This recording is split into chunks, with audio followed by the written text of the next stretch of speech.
මේ උතුම් වූ ධර්මදේශනය ප්‍රඥා නාලිකාව තුළින් විකාශය කිරීමට ප්‍රචාරය කිරීමට ධර්මදානය සිදු කිරීම සඳහා බිංගිරිය හොරගස් අගාර පදිංචි ධර්මදානයට කැමති සහෝදර සහෝදරියන් හා දරුවන් විසින් මෙම උතුම් වූ ධර්මදේශනය සඳහා සැදැහැති දායකත්වය දරා තිබෙනවා. උතුම් වූ ධර්මදානයන්ගෙන් ජනිත වන්නා වූ මහා පුණ්‍ය ශක්තියෙන් මෙම ශ්‍රී සද්ධර්ම දානය මෝහාන්ධකාරයේ ගිලි සසර කතර අතරමංව එයින් මිදීමට වීරයවන්ත වන්නා වූ ධර්මකාමී පින්වතුන්ට සද්ධර්මාලෝකයක් වේවා. සියල්ලන්ගේ චිත්ත සංතානයන්හි ඒ මොහොතේ නැගෙන රාග, ද්වේෂ, මෝහ තුන්ගිනි ඒ මොහොතේම නිවාලන්නා වූ අමාදිය දහරක්ම වේවා. මෙම උතුම් වූ සදහම් නදිය අප තථාගත සම්මා සම්බුදු මුවින් ගලා ආතැන් පටන් මේ මොහොතේ සවන් දෙන පින්වතුන්ගේ දෙසවන පතිත වන මොහොත දක්වා භානක පරපුරක් වශයෙන් අසහාය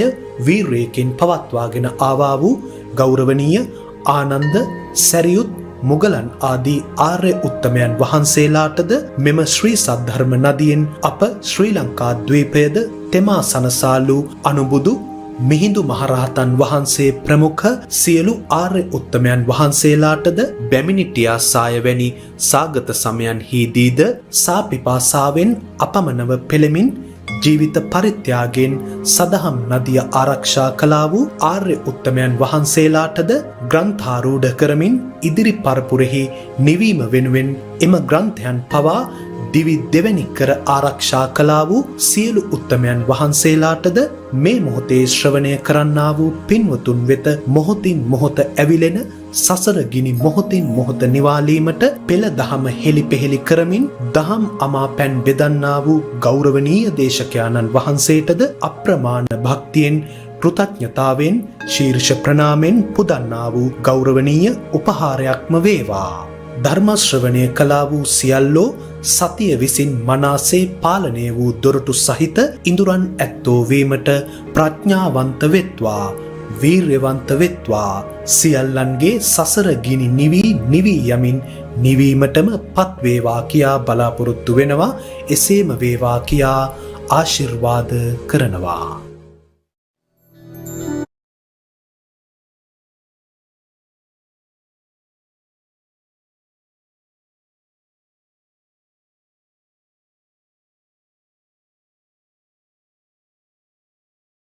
තස්ස භගවතෝ අරහතෝ සම්මා සම්බුද්දස්ස නමෝ තස්ස භගවතෝ අරහතෝ සම්මා සම්බුද්දස්ස නමෝ තස්ස භගවතෝ අරහතෝ සම්මා සම්බුද්දස්ස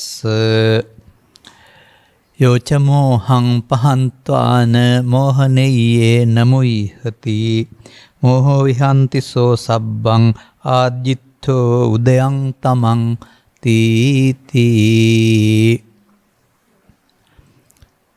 ධර්මානුශාසනාවේ සදහැවර අනුග්‍රහක දායකත්වයේ දරමින්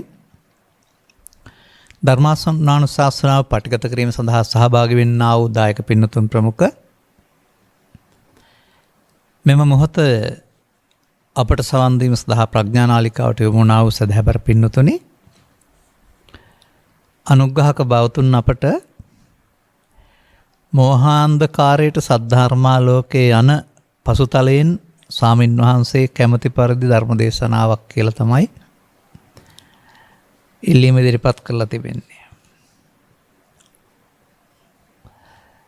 මේක වෙලාවක්ද දන්නේ. අන්තරාමල සූත්‍රයේ තියෙන ගාථා 9න් ලෝභ 3යි ද්වේෂ 3යි මම කියලා ඉවර කරලා තිබෙන තුන්වෙනි එක කියන්න බැරි වුණා මෝහ 3. මේවා තුනකට බෙදුවට එකම ක්‍රියාවලියක් අන්තිමට. නමුත් එතකොට මතක් වුණා මට මේක තමයි මේක තෝරගන්න ඕන එක කියන එක පිළිබඳව. මෝහ කියන පදේ සමාජයේ පාවිච්චි වෙන විදිහ වැරදි. සමාජයේ ගම්බද සමාජයේ. ඒක සාමාන්‍යයෙන් මේ මෝඩකම කියන වචනේ ගත්තට ඒක හරියටම කියවෙන්නේ නැහැ. එහෙමත් නැත්නම් ඔය ඉඩකඩම් වලට එහෙම තියෙන බැඳීමටත් මෝහ කියලා පාවිච්චි කරනවා. ඊට වඩා පුළුල් මේ කාරණාව. ඉතින් සාමාන්‍යයෙන් එහෙම තේරුම් ගන්න ලේසි විදිහක් තමයි මේ අඳුර තියෙන විට හැම දෙයක් පේන්නේ නැහැ. ද්‍රව්‍ය නැතුව නෙවෙයි. අඳුර විසින් වසාගෙන තිබෙනවා. අඳුර දුරුනහම තිබුණ දේවල්මයි පේන්නේ. අන්න ඒ වගේ මේ මිනිසාගේ දැක්මට මේ ලෝකයේ ඇත්ත తත්ත්වය පේන්නේ නැහැ. මසසින් දකින ලෝකයට වඩා එහා ගිය ලෝකයක් සිදුවීමක් මෙතන සිදු වෙනවා. නමුත් ඒක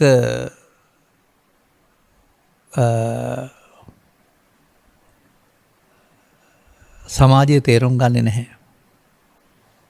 දැන් බලන්න මෙන්න මේ ගාථාවට සවන් දීලා කරුණා සීතල හදයන් පඤ්ඤා පජ්ජෝත විහෙත මෝහ තමං. කරුණාවෙන් නිවී ගියා වූ හදවතක් ඇති ප්‍රඥාවෙන් දොවාලු වූ අර පෙන්නන්නේ මෝහ තමං මෝහ නැමැති අඳුර දුරු කළා වූ සනරාමර ලෝක ගරුන් ලෝකේ ගුරුවරයා වුණා වූ වන්දේ සුගතං සුගතයන් වහන්සේ වඳිනවා ගති නැත්තම් සසර ගමනෙන් මිදුණා වූ ගති විමුක්තං. ඒක දෙනවා මෝහ තමං කියලා. තමන් කියන වචනේ පාවිච්චි වෙන්නේ අන්ධකාරයට. එතකොට අන්න මිනිසුන් ළඟ පවතින පෘථග්ජන සමාජය තුළ පවතින දෙයක් තමයි මේ මුලාව නැමැති අන්ධකාරය. අඳුරේ අතපත ගාන එක තමයි සාමාන්‍ය සමාජය කරන්නේ. ඔවුන්ට හිතෙනවා කෑම්බීම් ඇඳුම් පැළඳුම් යාන වාහන ගෙවල් දොරවල් රැකියා මේ ටික තියෙනවා නම් සැප තමයි කියලා. අන්න ඒකයි මෝහ අන්ධකාරය කියන්නේ. ඒවෙන් සැපතක් තියෙනවා. ඒකට ලෞකික කියලා කියනවා. ඒකට 16න් එකයි කියලා කියනවා. මේ පිටුපස්සේ ලුහු බැඳගෙන ගියොත් යමෙක් සීමාවකින් තොරව මේ සැප සම්පත් හොයන්න. එතකොට ඔහුගේ චිත්තාභ්‍යන්තරයේ සිදුවෙන විශාල හානියක් තියෙනවා. මේ ජීවිතේ හමාරුණාට ඒ හානියට තව සංසාරේ වන්දි ගන්න වෙනවා සෑහෙන කාලයකට. අන්න ඒක තමයි මේ මොහේ කියලා කතා කරන්නේ. මට මතකයි ඔබ මට සවන් දෙන කෙනෙක් නම් සාමාන්‍යයෙන් මම ගාථා පදයක් ගත්තා වගේම ගීපදයකුත් ගන්නවා වෙලාවකට. ඒ දෙකෙන්ම ගාථා ගීත කියන එකේ තේරුම දෙකම ගී කියන කරක පාලි මේක සිංහලේ. ඒ තියෙන වික්ටරත් නායකයන් කියන මොහෙන් මුලා වෙලා මානෙන් උදන් වෙලා තණ්හා කොහෙද ඊර්ෂ්‍යාපාරේ නිසා කොහෙද මේ යන්නේ කියලා. ඉතින් සාමාන්‍යයෙන් අරුත් ගැඹුරට අරන් නැහැ. නමුත් ඒ කියවෙන්නේ ඒක තමයි. එතකොට මේ නොපැනීමක් තුළ අගාධයකට වැටෙනවා ජීවිතේ. ඒ පෘථග්ජනයාට මොහොන දෙන්න සිදුවෙන ඉරණමක් ඒක. නොදන්නකම නිසා. මේ අගාධයට වැටෙන එක තථාගතයන් වහන්සේ නම් කරලා තියෙන පිරිහීම කියන වචනයෙන්. පිරිහීම කියන එක තියෙන දෙයක් නැතිවීමක් නේ. ශරීර සෞඛ්‍යයෙන් පිරිහෙනවා. එතකොට පිරිහුණායි කියනවා. ධනවතෙක් ධනෙ නැති කරගන්නවා පිරිහුණායි කියනවා. තිබුණ දෙයක් නැතිවීමක් නේ. අනිවාර්යයෙන් උපතින් ගෙනාවා වූ සැනසෙල්ලේ ජීවත් වෙන්න පුළුවන් හැකියාවක් නැති කර ගැනීම මිනිසා විසින් කරනු ලබනවා. ඒක තමයි මේ අපිට පැහැදිලි කරගන්න ඕන මෝහ අන්ධකාරය කියන එක. එතකොට ඒක සම්බන්ධ කරන්න ඕන අර අඳුරේ ඉන්නකොට පෙනෙන්නේ නැහැ කියන අර්ථයෙන් මේ පින්පව් කර්ම විපාක නැත්නම් භව බන්ධනේ මේවා පෙනෙන්නේ නැහැ. ඒක තමයි මෝහ අන්ධකාරය. ඇතැම්ම කල්පනා කරනවා ඉතින් මරණම උපදින්නේ නැහැ. එතනින් එහාට මොනවා කළත් කමන්නේ. අර ඒක මෝහ අන්ධකාරයේ හැටි දෙයක්. ඇතැම්ම කල්පනා කරනවා පින් රැස් කරපුවාම නිකම්ම නිවන් හම්බ වෙනවා. ඒ තවත් මෝහ අන්ධකාරයක හැටියක්. පින් රැස් කරම හම්බ වෙනවා විපාක. මිනිසුන් අතර දෙවියන් අතර ආයි වර්ණ සැප බල. ලෞකික විපාක. එමෙන්න මේ අපේ බෞද්ධයෝ ප්‍රාර්ථනා කරනවා මේ පිනින් මට නිවන් සැප ලැබේවා කියලා. ඉතින් ඒකත් එක්තරා විදිහක මේ සමාජයේ තියෙන මෝහ අන්ධකාරයක්. අපි යහපත් ක්‍රියාකලාපන අපි නවත්තන්නෙත් නැහැ, එපා කියන්නෙත් නැහැ, වැරදි කියන්නෙත් නැහැ. නමුත් ඊට වඩා බුදුවරු පහළ වුණේ තවත් එහා ගැඹුරු දෙයක් පෙන්වන්න. ඒ බුදුවරු හෙළි කළ දහම වදනින් පැවතුනාට අර්ථ විග්‍රහයෙන් හීන වුණ බැවින් තමයි අපට අපේ බුදුවරයාගේ සීමාව ඉක්මවා අනාගත බුදුවරේ ප්‍රාර්ථනා කරන්න සිද්ධ වුණේ. ඒ උන්වහන්සේ තමයි මෝහ අන්ධකාරය දුර්ලයි කියලා අපි කල්පනා කරන්නේ. එතකන් අපිට මොහඳුරේ ඉන්න වෙලා තිබෙනවා. එතකොට ඔබ මේ පුණ්‍යානුමෝදනාවේ සඳහන් කරන කටපාඩමින් ඒ වගේම අනතුරු නැතකා රැකගෙන ආවා වූ සම්බුදු සමය කුමක් සඳහාද? වත්මන් හෝ අනාගත පරපුරේ ප්‍රයෝජන සඳහා තමයි මම රැකලා තියෙන්නේ. එම් ප්‍රයෝජන ගන්නවා කියන්නේ මල් පූජා කරනවා වගේ හඳුන් කුරක් අල්ලලා පරිස්සම් කරනවට නෙවෙයි. මේ ඇතුලේ තිබෙන පෙළ දහම. මේ හැම සූත්‍රයක් තුළම තියෙනවා පෙළ දහම් දෙකක්. මිනිසා අමාරුවේ වැටෙන හැටි මින් ගොඩ එන හැටි. එතකොට මෙන්න මේක තේරුම් ගත්තොත් ජීවිතයක හැකිතාක් මුලින් එතකොට ගමන් මඟ වෙනස් වෙනවා. යන පාර නෙමෙයි, ගෙදරට යන පාර නෙමෙයි, නමුත් මගක් තියෙනවා. අර පරිහානියට යන මඟ වෙනුවට ඒක වළක්වන මඟටපත් වෙන්න පුළුවන් වෙනවා. ඒ මඟ හැමෝගෙම වෙනස් වෙ යුතුයි කියලා තමයි මම දකින්නේ. නමුත් අවුරුදු 80ක් 90ක් ගිහින් වෙනස් කරගන්න තේරුම් ගත්තොත් වෙනස් කරගන්න කල් නෑ. තේරුණා වෙන්නත් පුළුවන්. තථාගතයන් වහන්සේ නම් පෙන්ලා තියෙන්නේ 3 වයසෙන් 1 වයසකදී කියලා. නව යෞවනයේ එළවීමත් සමග මම පිළිගන්නේ නෑ අවුරුදු 6 7 ළමයින්ට ඕක තේරෙනවයි කියලා. අවුරුදු 7 දී සෝවාන් වුණා කියලා වචනයක් තිබුණාට. නමුත් යෞවනයක් සම්බන්ධයෙන් පෙන්ලා තියෙන්නේ. යෞවනය කියන්නේ 12 14න් පස්සේ එන දෙයක් හැමෝටම. නව යෞවනය, භද්‍ර යෞවනය, අග්‍ර යෞවනය. තින්නම් අඤ්‍යතරං යාමන් කියන්නේ මේ යාම තුනෙන් එකකදී මෙන්න මේ Taman පැටලී සිටින්නා වූ අන්ධකාරයේ තේරුම් ගන්න ඕනේ. එතකොට මේ අන්ධකාරයට එරෙහිව දැන් ඝන අන්ධකාරයට එළිව හඳ එළිය නැත්තම් හිරු එළිය. පායාපුවම අන්ධකාරයට වෙන දෙයක් නැහැ. මෙතනත් තියෙන ආලෝකයක් පඤ්ඤාලෝකෝ ප්‍රඥාලෝකය. අන්න ප්‍රඥාලෝකයේ දල්වා ගන්නට අපට බුදුවරු අදාරණ පරිදි අපිව තේරෙන්න වෙනවා. දැන් මේ මම ගත්ත මේ ටික මේක මම අරන් ආවේ. මේකේ තියෙනවා ඔය ગાථා තුනම. ඒ කෝක ගත්තත් අපට අනත්ත ජනනෝ ලෝභෝ අනත්ත ජනනෝ දෝසෝ අනත්ත ජනනෝ මෝහෝ. අනේවා හැඟීම් මිනිස්සු ළඟ තිබෙන්න. හැඟීම් ජනිත වී බලවත් වී වැඩෙන ස්වභාවයක්. ඒ හැඟීම් විසින් මිනිසාට ජනනය කරනු ලබන්නේ අනර්ථයක්. අන්න ඒක නොදන්නාකමයි මෝහාන්ධකාරය කියන්නේ. ඒ විසින් අපට ජනනය කරනු ලබන්නේ අනර්ථයක්මයි. ලෝභං දේසම් මෝහං චිත්ත සිත ප්‍රකෝපණයට පත් කරනවා. විකෘතියට පත් කරනවා. මේවා නිසා ඔහුගේ චිත්තාභ්‍යන්තරේ බියක් ජනිත වෙන බව ඔවුන් දන්නේ නැහැ. බයං අන්තරතෝ ජාතං තං ජනෝ නාව බුජ්ජති. දෙවෙනි ගාථා පෙළේ තියෙනවා. ඒ හැඟීම ශරීරය නෙමෙයි. ඒ හැඟීම මේ මොහොතට ආපුවම ඒ හැඟීමට තමයි බුදුදහමේ මම කියන්නේ. කයන්න යන්න මම කියන්නේ නැහැ කියලා මම වෙලාවකට කියනවා. මයන්න මම කියන්නෙත් නැහැ කියනවා. නමුත් හැඟීමට මොසපත් වීම හැඟීම විසින් අපේ කය වචන පාලනය කරනවා. අන්න එතකොට මේ මොහොතට ලෝභයෙන්, දේශයෙන්, මෝහයෙන් මුලා වීම මෝහාන්ධකාරය. ඒක තව අර්ථ ගමු අපි ඉස්සරහට. දැන් මේ හැඟීමේදී මොකද්ද පෙන්වන්නේ? ලෝභෝ අත්තං නජානාති, දෝසෝ අත්තං නජානාති, මෝහෝ අත්තං නජානාති. ඒ මොසපත් තුන පුද්ගලයාට හරි වැරදි යහපත අර්ථය පේන්නේ නැතිකම තමයි අත්තං නජානාති කියලා කියන්නේ. සාධාරණයක් නැත්තම් නිවීමක් පේන්නේ නැතික තමයි ධම්මන්න පස්සති කියලා කියන්නේ. අන්න ඒක තමයි මේ අන්ධකාරය කියලා කියන්නේ. ඒකට පෙන්වනවා අන්දන්ත මං තදා හෝති. යම් කිසි පුද්ගලයෙක් මේ තුනෙන් හෝ එකකින් දෙකකින් මොසපත් වුණොත් රහතේ නරං කියන්නේ මොසපත් වෙනවට ඌ අන්ධෙක්. යං ලෝභං සහතේ නරං, යං දෝසං සහතේ නරං, යං මෝහං සහතේ නරං. ඒ තුනෙන්ම යම් කිසි පුද්ගලයෙක් මොසපත් වුණොත් ඔහුට අර දුම් විශාල දුම් රැලකට මැදි වුණාම හුලං දුම් පාර වැදිලා යන්නේන මං මුලා වෙනවා වගේ එකක් තමයි වෙන්නේ. කලන්ත හැදිලා වැටෙනවානේ පාර පේන්නේ නැතුව. මේ නිසා මෙන්න මේ මුලාවටපත් කරන්නා වූ බලවේගය බාහිර ලෝකේ නැහැ. ඒක තමන් තුළ ජනිත වෙන්නේ, තමන් තුළ වර්ධනය වෙන්නේ. ඒ ජනිත වීම සහ වර්ධනය වීම තමයි පෘථග්ජන භාවය කියලා කියන්නේ. එතකොට අපි කල්පනා කරනවා අපි මේ වැඩ කරන්නේ කියලා. නමුත් අපිට ස්ත්‍රී පුරුෂ ගිහි පැවිදි ભેදයෙන් තොර කැම්බීම් ඇඳුම් පැළඳුම් නිවාස මේවා හොයාගන්න ඕන. අපිව මෙහෙවන දුෂ්ට බලවේග තුනකට යටත් වෙලා ඉන්න බව අපි දන්නේ නැහැ. අන්න ඒකයි මම දකින මෝහය. අපි ආඩම්බරයට කතා කළාට මමයි මේව කරන්න කියලා අපේ කය වචනට කරන්න පුළුවන් දෙයක් නැහැ සිත නැතුව. සිහි නැති වුණාමත් එහෙමම තියෙනවා, මරණයටපත් වුණාමත් එහෙමම තියෙනවා, පොළොවට පස් වෙනවා. මෙහෙ වන්නා කය නොව සිතයි. සිතේ ආධිපත්‍ය බාර ගන්නවා ලෝභ දේශ මොහ විසින්. අන්න එතකොට මේ ඔබ කතා කරන පරිදි මෝහාන්ධකාරය.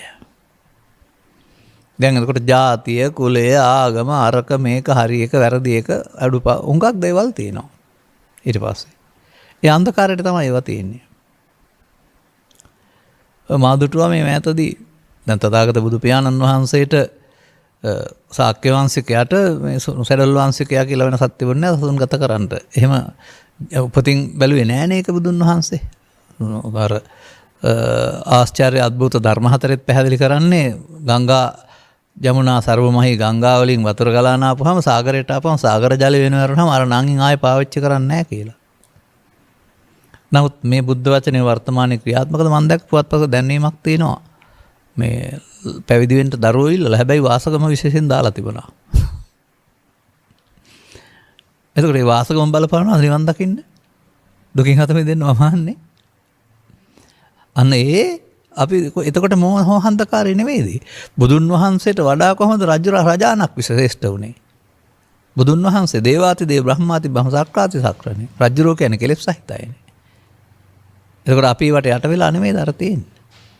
අන්න එහෙම අසීමිත නිදහස අපි අහුරගෙන. නමුත් මේ සදහම්මාවතයන්ට ස්ත්‍රී පුරුෂ ගිහි පැවිදි බවත් වැදගත් වෙන්නේ නැහැ. වැටහීම විතරයි ඕන. සමාජයේ කල්පනා කරලා තිබුණාට ඒකට පැවිදි වෙන්න ඕන, වනාන්තරයට යන්න ඕන. එහෙම කියලා. ඒවා සමාජයේ වැරදි උපකල්පනයන්. බහුජන හිතාය බහුජන සුඛාය අත්තාහිතාය සුඛාය දේවනුස්සානං කියන වෙන බොහෝ ජනයාට හිතසුව පිණිස. මේ සියල්ල පරිහරණය කළ වශයෙන් අපි දන්නවා පිටට පෙනෙන ශික්ෂාපද සංවරයක් තියෙනවා. පන්සිල්, අටසිල්, දසසිල්, උපසම්පදාසිල්, සාමනසිල්. ඒක පුද්ගලෙක් වශයෙන්. ඇතුළතින් ඔක්කොටම තියෙන්නේ ලෝභක්ඛය, දේසක්ඛය, මෝහක්ඛය, නිබ්බාන. ලෝභක්ඛය, දේසක්ඛය, මෝහක්ඛය, නිබ්බානං නම් ලෝභ වේපුල්ලං, දෝෂ වේපුල්ලං, මෝහ වේපුල්ලං දුක්ඛං නේද? එම පදයක් මේකේ නෑ. තියෙන්නේ පරිහාන ධම්මං ඕබික්ඛවේ දේසිස්සාමි මහම පිරිහෙන විදිහ කරන්න යන්නේ. පිරිහෙන්නේ රාග වේපුල්ලං, දෝෂ වේපුල්ලං, මෝහ වේපුල්ලං. වේපුල්ලං කියන්නේ විපලත්තිටපත් වීම, බලවත් වීම. අන්න මිනිසාගේ ජීවිතය තුළ හරිහම්බ කරනකොට ධනය ගොඩ ගැහෙනවා වගේ මේ ලෝභ දේශ මොහ චිත්තාභ්‍යන්තරයේ ගොඩ ගැහෙනවා. විපලත්වයට පත් වෙනවා. ඒක තමයි මෝහාන්ධකාරය. එතකොට එන්න ජීවිතේ බර වෙනවා, පේන්නේ නැතුව යනවා, දුක් බර වෙනවා. එතකොට ඒවා ද්‍රව්‍ය නෙමෙයි, හැඟීම්. මේ හැඟීම් තුනක් වශයෙන් බෙදුවත් අන්තිමට එකකුත් වෙනවා. ඒතර බෙදන්නත් පුළුවන් ප්‍රශ්නයක් නැහැ. බලවත් කර ගැනීම අපි විසින් කරන දෙයක් නොදන්නකම නිසා. මුලින් මේවා අපිව පාලනය කරන්න බලවත් නැහැ. වෙලාවකට විතරක් පොඩ්ඩක් කලබල වෙලා හැංගෙනවා.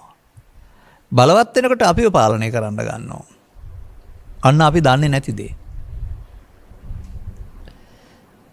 අපි යම්කිසි ගැටලුවකදී, ගැටුමකදී, ප්‍රශ්නයකදී අපේ කය වචන පාලනය කරන්න මේ තුන් දෙනා. මේ තුන් දෙනාගේ ප්‍රාණ කැපුව වටවත් වෙලා අපි. ඒක තමයි මෝහාන්ධකාරය කියන්නේ. මම ඔය කියන්නේ වෙලාවකට මේ ප්‍රාණ කැපුව කියලා කියන්නේ පිස්තෝලයක් ඔලුවට තියාගත්තාම ඉතින් කොයි වෙලාවෙ වෙඩි තියයිද දන්නේ නැහැ කියන දේ කරන්න ඕන. ඒ වගේ මේ ලෝකේ ජීවත් වෙන්න ගියාපුවාම මේ වසඟ වුණාම මේ තුන් දෙනාට ඒගොල්ලෝ කියන දේවල් තමයි අපි මේ කරන්නේ. අන්න ඒකයි මේ අන්ධකාරය කියලා කියන්නේ. මෝහාන්ධකාරය කියලා. ඉතින් මේ වැසියන්ට යටත් වීම පෘථග්ජන සමාජයේ සිදුවෙන දෙයක්. එතකොට ඒකට කියනවා මරු අසංගය. දැන් ඔය වැඩිහිටියෝ කියන්නේ තදි කේන්තියක් ආවම මරාණ මැරෙන්න හිතනවා මායාවා කියලා. මායාව කියලා කවුරුත් ආවේ නැහනේ. අර හැඟීම උස්සන්න වීමනේ. ඒ හැඟීම සිත තුළ පෝෂණය වී අවශ්‍ය වෙලාවට මතුවී උත්සන්න වෙන එක තමයි අපිට පාලනය කරන්න බැරි. ආපහු සංසුන්වයෙන් පස්සේ කියාවි මට මොනවා වුණාද දන්නේ නැහැ. ඉන්නවා මරණා පෙවුනේ නැහැ කියලා. නමුත් ඒ මොහොතට ඒක අපිව පාලනය කරනවානේ. මෙන්න මේ සමාජයට දැනුවත් කිරීමක් කරන්න ඕන මව්පියන් ගුරුවරුන් අපි අතුළු රජය අතුළු හැමදෙනාම. මේ පුද්ගලයෝ වැරදි කරනවා දැක්කට අපේ ඇහැට පෙනීමට ඒක සම්මතයට හරි. නමුත් මම ගැඹුරින් දකින්නේ සෑම මිනිස්සුන්ගේම චිත්තජනිත වෙලා තිබෙනා වූ ලෝභය හෝ ද්වේෂය හෝ මෝහයයි වැරදි කරන්නේ. මොනතරම් නීති දාන්න හැදුවත් අර තුන පාලනය කරනවා යනවාම ඒක සංසිඳෙන්නේ නැහැ. ඔය ඔබේ ගමේ රටේ ප්‍රදේශවල සිදුවෙනා වූ ඝාතනයක්, පහර දීමක්, හොරකම් කිරීමක්, තව මොකක් හරි දෙයක් කල්පනා කරලා බලන්න. පුද්ගලයෝද කරලා තියෙන්නේ දොරදිග ගියා වූ බහින් බස් වීමක්ද කියලා. දුරදිග යනවා වූ බහින් බස් වීම කියලා කියන්නේ ද්වේෂය වුණොන්ට ද්වේෂ කර ගැනීම තුළ පාලනය කරගන්න බැරි තැනට එනවා. එල්ලුම් ගස් ගෙනීම වෙලා ඉන්න කීප දිනක කියලා සමීක්ෂණය කරලා බලන්න මොකද වෙලා තියෙන්නේ කියලා. ඒ මොහොතට ආවා වූ හැඟීම පාලනය කරගන්න බැරුව තමයි බිරිඳ මරලා, දරුවන් මරලා, නැත්තම් සැමියා මරලා එහෙමත් යන තව කවුරුහරි දැන් ඉතින් පශ්චාත්තාපයටපත් වෙනවා. විතරක් නෙමෙයි දැන් 100,000 හිතින් දැවෙන්න ඕන. අර සිද්ධිය මතක් වෙනකොට ඒක සිද්ධියක් වශයෙන් දකින්න ආරුණාම ඒක පරණ සිතුවිල්ලක් වශයෙන් දකින්න උන්ට වාසනාව නැහැ. අන්න එහෙම අපට පුළුල් අවබෝධයක් තිබෙන්න වෙනවා අපිව රූකඩයක්. මේ රූකඩේ පාලනය කරන්න නරක හැඟීම් වලට දුන්නොත් ඊට පස්සේ අපිම අමාරුව වැටෙනවා. මේ රූකඩේ පාලනය කරන්න හොඳ හැඟීම් ටිකකට බාර දෙන එක තමයි මේ බුදුරජාණන් වහන්සේ කරන්නේ. එතකොට ඉස්මතු වෙන්නේ manussකම්. manussකම් ඉස්මතු වෙන්න නොමනුස්සකම් ඉතින් ඉවත් කරන්න වෙනවා. යටපත් කරනවා නෙමෙයි, සංගවනවා නෙමෙයි, යලිත් හටගන්න නැති ආකාරයට ඉවත් කරන්න වෙනවා. අන්න එක කල්පගණන් පෙරම් පුරන්න ඕන දෙයක් වශයෙන් පෙන්වන්නේ නැහැ, ජීවිතය තුළ කරන්න ඕන දෙයක්. වටහාගත්ත පුද්ගලයාට අවුරුදු 7 දවස් 7 සිට අවුරුදු 7ක් ඇතුළත මේ මෝඩකම එලවා දාන්න පුළුවන් නිවසින්. ඉතින් අන්න එතකොට තමයි ජයග්‍රහයි මිනිසෙක් ඉන්නේ. මානසිකත්වයේ රජ කරන මිනිසෙක් බවට පත් වෙන්නේ. ඒක මම දකින්නේ ස්ත්‍රී පුරුෂ ගිහි පැවිදි ભેදයකින් තොරව බුද්ධෝත්පාදය තුළ හදහම් මග වුණොත් තේරෙන ඕන කෙනෙකුට කරන්න පුළුවන් දෙයක්. තේරෙන ඕන කෙනෙකුට. නොතේරෙනවා නම් කරන්න බෑ. අන්න නොතේරෙන අය සඳහා තමයි දෙවෙනි කල්පයක් වශයෙන් පුණ්‍ය මාර්ගයේ තියෙන්නේ. මේකට එන්න තේරෙන්නේ නැත්නම් එයා පවෙන් අපායන්නේක වළක්වන්න පුණ්‍ය කර්මයන් දිනු කරගත්තාම මිනිසුන් අතර හෝ දෙවියන් අතර. එමය. මේ මිනිසුන්ගේ අනුගමනීය ප්‍රතිපදා මම දකිනවා ආකාර 3ක්. ආගම් ભેදකින් තොරවම දකිනවා. සමහරව නියත මිත්‍යා දෘෂ්ටිය. ඔවුන්ට මෙලොවක් පරලොවක් පිනක් පවක් විශ්වාසනේ. ඒ මොහොතේ වාසිය ඇරුණාම වෙන මොකක්වත් අම්මා පාවා දෙන්න හෝ රට පාවා දෙන්න හෝ සල්ලි හම්බ වෙනවා නම් ඕන දෙයක්. පහළම මට්ටම. නියත මිත්‍යා දෘෂ්ටිය. දෙවනුව හේතුඵල ධර්මයේ විශ්වාස කරනවා. යම් ක්‍රියාවක් කළොත් ප්‍රතික්‍රියාවක් තියෙනවා. ඒ කියන්නේ ඒකෙන් පෙනෙන කර්ම විපාක. එහෙනම් තමන් වග කියන්න ඕන තමන් කරන කාරණේට කියලා දන්නවා නම් එහෙනම් යහපත් කාරණා විතරයි කරන්නේ. යහපත් කාරණා වලින් මග අරින්න වැළකෙන්න බලනවා. ඒක තමයි පින්පව් විපාකයේ බුද්ධ ආගම. නමුත් මේක සම්බන්ධයෙන් විස්තර කරන තථාගතයන් වහන්සේ එහි නිවන් තියනවා කියන්නේ නෑනේ.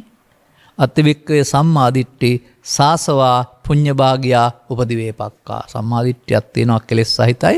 නැඹුරුයි පිනට විපාක දෙනවා. දුක් විපාකක් තියෙනවා. විපාක දෙන සම්මාදිට්ඨිය. දුක් විපාක සැප විපාක දෙකම. ලෞකික විපාක. ලෝකෝත්තර විපාක නෙමෙයි.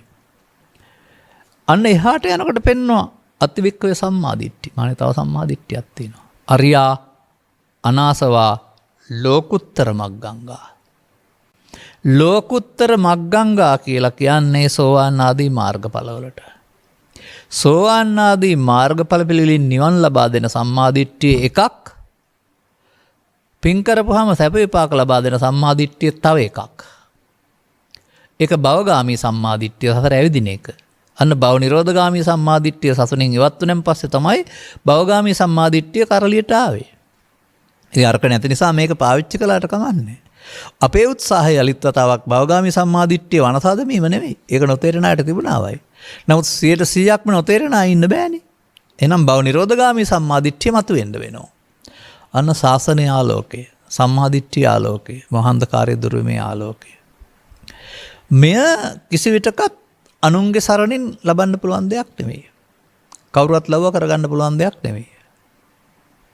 දැන් තවසත්ක සම්මාදිට්ඨිකව නම් කරදරයක් ක්‍රියාවක් වුණාම බාරයක් වෙලා කොඩියක් එල්ලලා පූජාවක් තියලා මට සහන ලබා දෙන්න කියලා ඉල්ලනවා. මේ ගමනේදී තථාගතයන් වහන්සේ වදාරන්නේ තුම්මේහි කිච්ඡං ආතප්පං. මේ ක්ලේශ ධර්මයන් නැවති වඳුරු රංචුව දමනය කරන වැඩේ ඔබ කරන්න ඕන. කිච්ඡං ආතප්ප කිච්ඡ ක්ලේශ ධර්මයන් තව. තථාගතවරු පාර පෙන්වනවා විතරයි. දැන් මේකේ මේ මම ගත්ත මේ සූත්‍රයට කියන්නේ අන්තරා මල. ඇතුළත තියෙන මලකඩ. තව වචන පහක් තියෙනවා. අන්තරා මල, අන්තරා අමිත්තා, අන්තරා සපත්තා, අන්තරා පච්චත්තික, අන්තරා වදකා. අපේ ඇතුලේ ඉන්න අමිත්‍රයෝ, පසමිතුරෝ, වදකයෝ, වද දෙන්න ආපු අය. අන්න ඒකෙන් පෙන්නන්නේ හොඳ දෙයක් කියලා නෙවෙයිනේ පෙන්නන්නේ. ඒ වචන පහෙන් පෙන්නන්නේ මේ තුන් දෙනා අපේ සිතේ ලැබුම් ගත්තොත් බලවත් වුණොත් අපට සැප දෙන්නේ නැහැ. අන්න දැන් තේරුම් ගන්න මේ තුන බලවත් කරගෙන ජීවත් වෙන්න ගියොත් තමයි මිනිසාට සැප වෙනකොට දුක හම් වෙන්නේ. මේ මෘතග්ජන මිනිස්සයා මේක බලවත් වෙන බව දන්නේ නැහැ. ළමා කාලේ පටන් මහලු කාලය දක්වාම තමන්ගේ අභ්‍යන්තරයෙන් තමා පාලනය කරන දුෂ්ට බලවේගයක් බලවත් වෙන බව දන්නේ නැහැ. ඒ නිසාම තමයි සමගියෙන් තිබෙන සහෝදරත්වයේ බිඳ වැටෙන්නේ. සමගියෙන් ආරම්භ වෙන විවාහයේ පසු කාලින බිඳ වැටෙන්නේ. සමගියෙන් ඉන්න අසල්වාසීකම් වෙන්න බැරි අය බවට පත් වෙන්නේ. මේ සියලු බිඳ වැටීම් පිටිපස්සේ මේ තුන් දෙනා ඉන්නවා. බලන්න යහපතක් කරනවාද කියලා කාටවත්. ඒ නිසා තමයි ඒ අර මලකඩ කියන අර්ථයෙන් අහිතස්සනසන්න. සපත්තු හතුරු, අමිත්‍රෝ, අමිත්‍රයෝ, වදකයෝ, පසමිතුරෝ වචන වලින් පෙන්වන්නේ එහෙමයි. ඒවා හැඟීම්. හැඟීම් වුණාට මේවා හිතට ආපුවම මේ හැඟීම අපි පාලනය කරන බැවින් හැඟීම මම වටපත් වෙනවා කියලා බුදුන් වහන්සේ වදාරන්නේ. අන්නේ මම හඳුනන්නේ නැහැ සාමාන්‍ය සමාජයේ. ඔවුන් මේ කටයුතු කළේ ඔවුන්ගේ කය කියලා හිතෙනවා. කයට මම කියලා හිතෙනවා. මෑතදී ඉංග්‍රීසියෙන් සිංහලට පරිවර්තනය කරපු ග්‍රන්ථයක් මට හමු වෙනවා ඉන්දියානු චින්තකයෙකුගේ භගවන් රාජ්නිස් කියලා. එතුමන් කියනවා මිනිසාට වැරදුන තැන ළමයා, තරුණයා, මැදිවී කෙනා මේ ඔක්කොම එක්කෙනෙක් කියලා හිතන එකලු. දිගටම යන එක්කෙනෙක් ඉන්නවා කියලා හිතන එකලු.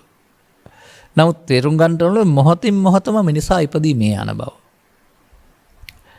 ළමයන් තරුණයාට, තරුණයන් මහල්ලට කයෙන් යනවා අපි වුණාට සිතින් යන කෙනෙක් නැති බව. මිනිසා ප්‍රගුණ කරන්න ඕනේ ඉපදී මේ යනකොට ඉතුරු නැතුව හැංගීම් ඔස්සේ මේ යන්න කියලා. ඒක තමයි කරන්න තියෙන එකම ශාස්ත්‍රයේ ප්‍රගුණ කළෝ කියලා එකේ තියෙනවා. ඔය පෙන්වන්නේ කෙලස් නැසන හැටි. එමෙ ඇතදී පළවෙනි ග්‍රන්ථයක තියෙන්නේ. අන්න අපට ජීවිත අවසානයේ මැරෙනකන් ඉන්නේ නැතුව ඒක කවදා හරි වෙනවනේ අපි දන්නවා. මොහොතින් මොහොත පුළුවන් නම් අපට ලෝභයෙන්, ද්වේෂයෙන්, මොහෙන් මේ යන්න. ඒවා මේ යන හැටි හදාගන්න. අන්න ඒක තමයි බුදුදහමේ මරණ සතිය කියලා කියන්නේ. එතකොට ඒවා සම්බන්ධයෙන් පරීක්ෂණයක් සහ ඒවා සම්බන්ධයෙන් සතිමත් වීමක් කරන්න තියෙන්නේ. ගොවිතැන් කරන්න ගියාම, වෙළඳාම් කරන්න ගියාම, හරියම්බ කියන්න, දරුවන් හදන්න ගියාම, තව මොනවා හරි කරන්න ගියාම මේ වෘත්තිය Tamanට අවශ්‍යයි. ඒක තුළම තමයි මේ තුන් දෙනා ඇවිදින් ගැටුම් ඇති කරලා අපිව පිස්සෙක් බවට පත් කරන්නේ. නැත්තම් සියලු දේවල් අහිමි කරන්නේ. ඔබ මට සවන් දීලා තිබෙනවා නම් මගේ මං හිතන මතකයේ තියෙනවා 100,000 ගණනක් මේ වගේ ලංකාවේ සිදුවන යම් කතාන්තර. එතකොට ඒවෙන් මම පැහැදිලි කරන්න උත්සාහ කරන්නේ මේ කෙනෙක් රෝහල්ගත වුණේ, කෙනෙක් එල්ලුම් ගස් ගියේ, කෙනෙක් පරලොව ගියේ ඔවුන් විසින් නෙමෙයි, ඔවුන් මෙහෙවපු ලෝභය, දේශය, මොහයෙන් ඔවුන්ට මේ දුක දුන්නේ. එනම් මේ මිනිස් ලෝකෙට දුක් දෙන්න එවාපු මාරයාගේ හමුදාව තමයි ලෝභ, දේශ, මොහ කියන්නේ. අපි උන්ට නවාතැන් දීලා. නවාතැන් දුන්නාම මොකද කරන්නේ? ගරිල්ලා හමුදාවක් වගේ හැංගිලා ඉඳලා එළියට ඇවිදින් පහර දීලා හැංගෙනවා. අනතුරුව ඔවුන් නෙමෙයි ඒකේ වේදනාව විඳින්න ඕන අපි. අපහාසය, අසනීප වීම, රෝහල්ගත වීම, මරණයෙන් පරලෝ යාම, මේ සියලු දුක් විඳින්න ඕන. ඒ තුන් දෙනාට ඉඩ දුන්නාම අපි විඳින්න ඕන. මේ තුන් දෙනා ජීවිතය තුළ කොටු කරලා මරලා දාන්න ඕනේ. ඔන්න බුදුහාමුදුරන්ගේ භාවනාව. ලෝභක්ඛේ නිබ්බානං, දෝසක්ඛේ නිබ්බානං, මෝහක්ඛේ නිබ්බානං. අන්න මෝහන්ධකාරය දුරු කරන සද්ධර්මාලෝකයට යන මඟ. සාමාන්‍යයෙන් ගරිල්ලා හමුදාවක් හැංගිලා ඉන්නේ කැලේනේ. ගල් ගුහා යට ගස් යට බංකර් රස්සේ එළියෙන් ගිහින් මොහොම වැඩි තිබ්බත් උඩින් යනවා වදින්නේ නැහැ. අනේ වගේ මේ චිත්ත අභ්‍යන්තරයේ තිබෙනා වූ හේතු හොයන්න බෑ අපට. ඒකට කියන්නේ බුදුන් වහන්සේ තණ්හා අනුසය කියලා පොදුවේ. අනුසේති කියන පදයෙන් තේරුම පස්සේ කාලයක හේතු එකතු වෙනකොට එන්න පුළුවන්. එන්න පුළුවන් තියෙන නිසා. එතන තිබෙන්නේ කොහෙන්ද? අපි තියපු නිසා නැත්තම් නැහැ. අනේ අපි ළඟින් සිදුවෙන දෙයක් තමයි මේක නැවත ගන්න තියෙන එක. මේ පෘථග්ජන කියන මිනිස්සයා මට හොඳ වැඩක් කරන්නම්කො මටත් වෙලාවක් ආවයිකෝ කියලා සිංහලෙන් කියන එකේ ගැඹුරු තේරුම තමයි පස්සේ දවසක ගන්න තැබුවයි කියන එක. මෙන්න මේ ලෝභ දේශ මොහ සියල්ල පස්සේ දවසට ගන්න තියපුවා. තියෙන තැන හොයන්න බෑ. අදාළ කරුණු යෙදෙනකොට ඇසෙන් කනෙන් නාසයෙන් දිවෙන් කයෙන් යද්දී එද්දී නිදද්දී සිටිද්දී කියන ඉරියව් හතරේ පස් දොරෙන් මේ තුන් දෙනා හැංගිලා ඉඳලා නැගිටලා එනවා. සංසාරේ පුරුදු කරලා තියෙනෙත් මේ ජීවිතේ පුරුදු කරලා තියෙනෙත් පෘථග්ජනයා නැගිටලා එනකොට එයාට ඉඩ දෙන්න. එයාට එකතු වෙන්න. අර ඉන්නවා මැරෙනවා පේන්නේ නැහැ කියන එකේ තේරුම ඒ හැඟීම් විසින් අපේ කය වචන මෙහෙවනු ලබනවා. සුන්දර වචන පරුස වචන වෙන්නේ. ලෙන්ගතුකම පහර දෙන එකක් බවට පත් වෙන්නේ. එහෙමත් නැත්නම් තවදුරටත් අවියාවුද දරණ එකක් බවට පත් වෙන්නේ අර නොපෙනෙන ගතිය, ඉන්නවා මැරෙනවා පේන්නේ නැති ගතිය. දැන් ලෝකේ කවුද තේරුම් අරන් ඉන්නේ බුදුහාමුදුරුවෝ දේශනා කරලා තියෙන්නේ ලෝභයේ දේශයට මෝහයට මම කියලා. මේවයි මරා දාන්න ඕන කියලා. එතෙන්ට එන්න බැරි වුණා අපේ අයට. අපේ කයට මම කියනවා සමහර කට්ටිය. මේ කයටයි බුදුහාමුදුරුවෝ මම කිව්වේ කියලා. ඉතින් කය කොටස් 32කට බෙදනවා. බෙදලා කෙස්වල ලොම්වල මම කියලා කෙනෙක් නැන්දා මේක මම කියලා කෙනෙක් නෑ කියලා. ත්‍රිපිටකේ කොතනකවත් නැති නොගැඹුරු බණක් ධර්මශාලාවල අහිංසක අම්මලා කියා ඉන්නවා. මට ඇහිලම තියෙනවා. කොතරම් නොගැඹුරුද එතකොට? බැලූ බැල්මට හරි. ඔය විඥානය කියන එකට හිතට ඕන දෙයක් පේනවනේ ඇත්ත වෙලා. ඒක මායූපමංච විඥානං කියන්නේ ඒකනේ. මේ දේශපාලන දර්ශන 80ක් විතර තියෙනවා ලංකාවේ. සමහර විට 3 දෙනෙක් විතරයි ඉන්නේ. සභාපති වේකම් භාණ්ඩාගාරික. ඒ කියන්නේ ත්‍රිරෝධ රත්‍ර පක්ෂ කියලා. එයත් කල්පනා කරන්නේ මගේ දර්ශනය තමයි හරි මට තමයි රට හදන්න පුළුවන් කියලා. අන්න ඒ වගේ මේ අපේ සිතට පෙනෙනවා හැම දෙයක් ඇත්ත වගේ කියලා.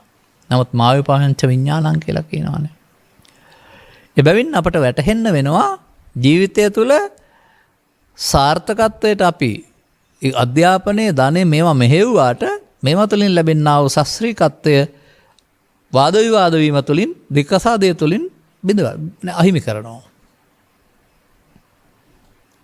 ඔබම කල්පනා කරලා බලන්න. වෛද්‍යවරු හෙදියන් නළුවන් නිලියන් එහෙම නැත්නම් කෝටිපති ව්‍යාපාරික මේ අය ඔක්කොම උගත්කමින් ඉන්නවා නම් එහෙනම් උගත්තු සතුටින් ඉන්න වෙනවා. ධනවත්කමින් ඉන්නවා නම් ධනවත් සතුටින් ඉන්න වෙනවා. නමුත් උගත්තුත් වෙඩි තියා ගන්නවා. ධනවත්තුත් වෙඩි තියා ගන්නවා. කියමනටත් කියනවා පිදුරුසෙයි කියලා පැල්පේ ඇති සාමේ මහා මන්දිරේ නැහැ කියලා. ඒ නැති කලේ කවුද? පුද්ගලයෝද? අන්න මිනිසුන්ගේ උබතෝ කෝටිකය මිනිසුන් කරනවා කියලා හිතන් ඉන්නේ. මිනිසුන් මේ හැඟීම් කියන දේවල් එනවා යනවා. වර තියෙන්න බෑ. ඒවා එන්නේ සිතට ආවහම සිතේ ස්වභාවය හටගත්ත ගමන් නැසෙන එක. මේ සිතේ ස්වභාවය හටගත්ත ගමන් නැසෙන එක භාග්‍යයක් බවට පත් කරගන්න බුදුහාමුදුරුවෝ උගන්වනවා සමාජයට. අපි ඉගෙන ගත්තේ නැත්නම් සිතේ ස්වභාවය නැසෙනකොට පස්සේ ගන්න තියලා ඉවර කරනවා. ඒක නැසෙනවා. නමුත් අපි අල්ල ගන්නවා පස්සේ ගන්න තියෙනවා. මෙන්න මෙහෙම මේ හටගෙන නැසෙන එකෙන් අර බහින දියෙන් දෝතක් ගන්නවා වගේ පස්සේ ගන්න තැබීම තමයි මේ සසර හදනවා කියන්නේ. එතකොට පස්සේ ගන්න තැබීම තුළින් මනුස්සයාට පවෙන් නැවත ඉපදීම, පිනෙන් නැවත ඉපදීම, ධානයෙන් නැවත ඉපදීම අර තියපුවම හම්බ වෙන දේ. අන ලෝකයා දන්නේ නැහැ මේ තුන් පැත්තෙන්ම සතර හදලා දෙනවා. භව ගමනක් හදලා දෙනවා කිය. උන් කල්පනා කරන්නේ පවෙන් සතර එක විතරක් වැරදි. පවෙන් සතර හදන එක විතරක් වැරදි කියලා. දිවි ලෝකයන්ට ප්‍රාර්ථනා කරනවා, බ්‍රහ්ම ලෝකයන්ට ප්‍රාර්ථනා කරනවා. ඔවුන් හිතනවා අපි වගේම ලෝකයක් දෙවියන් බ්‍රහ්ම ලෝකය කියලා. ඒ ගිහිනුත් කාලා බීලා ඉන්න පුළුවන්, බණ අහන්නත් පුළුවන්, වන්දනා යන්නත් පුළුවන් කියලා. එහෙම මේ මිනිස්කමේ ඇති දුර්ලභකම උන්ට වැටහෙන්නේ නැතිකමත් මෝහන්ධකාරය. මම කියන කරුණු ත්‍රිපිටකයේ ඔස්සේ කියන්නේ. ඔබ කල්පනා කරලා බලන්න ඕන මං කියවට පිළිගන්නේ නැතුව. අපාගත සත්වයා කියන්නේ නිරන්තරයෙන් පව හිතට එන කෙනා. ඒක විඳින්න ඇරුණාම නිදහස් වෙන්න උහුට තේරෙන්න නුවණක් නැහැ. දෙවියෝ කියලා කියන්නේ පිනින් උපන්න අය. හිතුව පැතුව සම්පත් දෙන අර තියනවා කියන තුම්පලක් මේ සුරබි දේනුව කපුරුක භද්‍රකටේ කියලා එහෙම හයි කරලා තියනවා කියන එක නෙමෙයි පෙන්වන්නේ. ඔබට හීනෙන් මගුල් ගෙදර ගිහින් ඉන්නකොට මගුල් ගෙදරට අදාළ ඔක්කොම පේනවා වගේ සිතුවිලි වලින් සියල්ල සැප පේනවා. දැන් සැප තියෙනකොට දුක කොහෙන් තියෙන්නේ? එහෙනම් දෙවියන්ට දුක තේරෙන්නේ නැහැ දුකින් මිදෙන්න. බ්‍රහ්මයන් ගැන කවර කතාවද? උන් ඉන්නේ සංසොන් සුවේක නිවන වගේ එක. ඒක උන් නිවන කියලා හිතෙනවා. ඒ නිසා මේ මොන තැනකවත් ඒ ඉන්න එකට අහු වෙලා ඉන්න ඇරුණාම ගැලවෙන්න තේරුම් ගන්න නුවණක් නැහැ. මේවා ත්‍රිපිටකයේ තියෙන දේවල්. බුදුන් වහන්සේට දිව්‍ය ප්‍රකාශ කරනවා අපි මේ සක්කායෙන් හේවත් උපාදානස්කන්ධයෙන් මිදලා කියලා හිතන් ඉන්නේ අපි මේ සක්කාය තුළනේ ඉන්නේ කියලා. අර එළි වෙන තැනනේ. ගිලාන සූත්‍රයේ දේශනා කරන බුදුන් වහන්සේ පැහැදිලි කරනවා ප්‍රඥාවන්ත උපාසකතුමා ජීවිතය අතහැරගෙන යනකොට අන්තිමට බඹලව ප්‍රාර්ථනා කරන්න එපායි කියලා. ඒක හොඳයි කියලා පෙනුනට. ඒකෙත් සක්කාය තියෙනවායි කියලා. ඒ කියන්නේ පංච උපාදානස්කන්ධය. එතකොට අපාය හෝ දිව්‍ය ලෝකේ හෝ බ්‍රහ්ම ලෝකේ සක්කාය හොවත් පංච උපාදානස්කන්ධයෙන් මිදලා නැත්නම් සංකිට්ඨේන පංච උපාදානස්කන්ධා දුක්ඛ කොහෙද මිදලා තියෙන්නේ ඒගොල්ලෝ? ඈත් වෙලා යටපත් වෙලා විතරයි. මේ සංසාර ගමනේ මෙදන දොරටුව අපායෙත් නැහැ, දිව්‍ය ලෝකෙත් නැහැ, බ්‍රහ්ම ලෝකෙත් නැහැ කියලා මම කියනවා. සමාජය එහෙම කියන්නේ නැහැ. ඒ තරම් අපට මනුස්ස ජීවිතේ වටිනවා. අපට සැප දුක් දෙකක් තියෙනවා. ලාභ අලාභ දෙකක් තියෙනවා. අර දෙපැත්තක් තේරෙනවානේ. එතකොට සැප නැතිවීමෙන් දුක එනවා තේරෙනවා. දුක ආපු එකම දුකයි කියලා තේරෙනවා. සැප නැති වෙන්න තු තියාගන්නත් බෑ. දුකේන එක නවත්තන්නත් බෑ. ඇයි මේවා කෙරෙහි අපි ඇලිලා ගැටිලා තියෙන්නේ. සැපතට ඇලිලා දුකට ගැටිලා. අන්න මේ ඇලීම ගැටීම තුලින් අපි මේවා නවත්තන්න හදලා. ඒවා එන එක යන එක නවත්තන්න බෑ ස්වභාවික දෙයක්. නමුත් අපි නවත්ත ගන්න හදලා තියෙනවා. මෙන්න මේ නවත්ත ගැනීම සිදු කරන්නේ ලෝභය විසින්, දේශය විසින්, මෝහය විසින්. අපි එකට කියනවා මඤ්ඤමානෝකෝ බික්ඛු බද්දෝ මාරස්ස. මමත්වයෙන් ගන්නවා. හිතට එන දේ ලෝභය මමත්වයෙන් ගන්නවා. දේශය මමත්වයෙන් ගන්නවා. මෝහය මමත්වයෙන් ගන්නවා. මමත්වයෙන් ගත්තොත් සිතුවිලි නතර වුණාට යලි හට ගන්න හේතුවක් සිත අභ්‍යන්තරයේ ඉතුරු වෙනවා. මමත්වයෙන් ගැනීමෙන් සතර හැබේ. අන්න මුලාව. එතකොට බුදුන් පහළ වෙන්න පෙර සමාජයේ නම් පවෙන් පිනෙන් ධානයෙන් සතර හදාගන්න ඇරනම ඊට එහාට පාරක් විවෘත වුණේ නැහැ. බුදුන් පහළ වූ සමාජයේ මේ මං තුන වෙනුවට මේ තුනම භව ගාමි පව ගත්තාම කාම දුගතියට භවගාමී, පින ගත්තාම කාම සුගතියට භවගාමී, ධානය ගත්තාම රූපය රූපී බමතල වලට භවගාමී භවයේ ගමන් කරනවා. තථාගතයන් වහන්සේ භව නිරෝධගාමී. භව නිරෝධගාමී නම් පවෙන් භවගාමී ප්‍රතිපදාව උන්වහන්සේ යෝජනාවක් වෙන්නේ කොහොමද? පිනෙන් භවගාමී ප්‍රතිපදාව ඒක නැත්නම් කොහොමද ඒක යෝජනාවක් වෙන්නේ? ධානයෙන් ලෞකික ධානයෙන් භවගාමී නම් කොහොමද ඒක බුදුමග වෙන්නේ? මේ තුනම බුදුමග වෙන්න බෑ. නමුත් එහෙම කියනවටත් සමාජය විරුද්ධයි. එනම් පින් කරන්න එපාද කියලා හයි අපි. නෑ පෘථග්ජන භාවයේ ඉන්න එපා. යහපත් දේවල් කරන්න එපා නේ. මගේ ජීවිතය හොයලා බැලුවොත් එහෙම සමහරවිට මට හම්බ වෙන ආදායමෙන් භාගයක් මං වියදම් කරනවා ඇත්තේ සමාජය යහපත සඳහා. ඊටත් වැඩිය. කවුරුත් දන්නේ නැති වුණාට.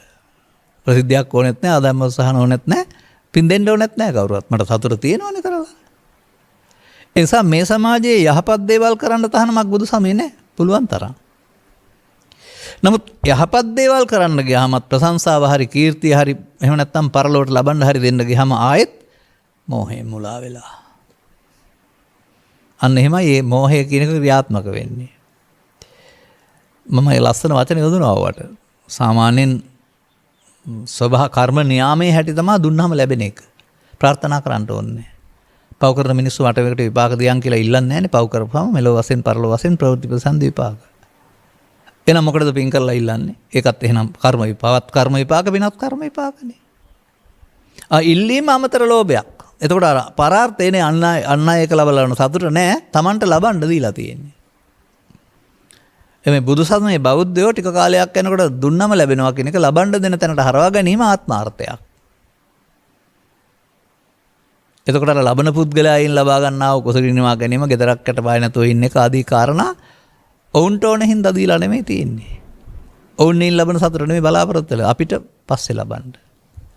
අන්න එහෙමයි අපි මේකට අහු වෙන්නේ. දැන් මේ විදිහට අපි පුරුදු කරගත්ත පුරුද්දට කියන්නේ